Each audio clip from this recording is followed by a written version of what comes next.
नमस्कार सभी को। प्रद्युम्न ज्ञान कुंड में आपका स्वागत है।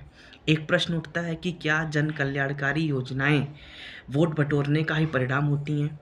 तो मेरा मानना है ऐसा नहीं है, क्योंकि जन कल्याणकारी योजनाएं शोषित और वंचित को मुख्य धारा में लाने का कार्य करती हैं और ये राजनीतिक शुचिता और नैतिकता पर आधारित होती है। तो उससे संबंधित कुछ पॉइंट्स बनाया हूँ, मैं आपके समक्ष रखता हूँ। तो सबसे पहले तो शोषित और वंचित को मुख्य धारा में लाने का कार्य करती है। अगर स्पष्ट मंशा है तो ये वास्तव में वोट बटोरने का कार्य नहीं करती है, बल्कि स्वयं वोट बैंक में तब्दील हो जाती है। क्योंकि अगर यदि हम सबके हित को पूरा करेंगे, सबके हितों को साधने का प्रयास करेंगे, तो कहीं न कहीं वो खुद ही एक वोट बैंक बन जाता है और शुरुआत में वोट बटोर के आप सत्ता में पहुँचते हैं, लेकिन उसके बाद आपकी निरंतरता सत्ता में जो स्थापित करने का कार्य करता है, वो यही आपकी जन कल्याणकारी योजनाएँ करती हैं।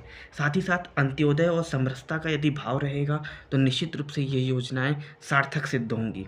और मेरा मानना है कि जन कल्याणकारी योजनाएँ सहायतामंद की मदद वास्तव में एक वोट बैंक की तरह होता है।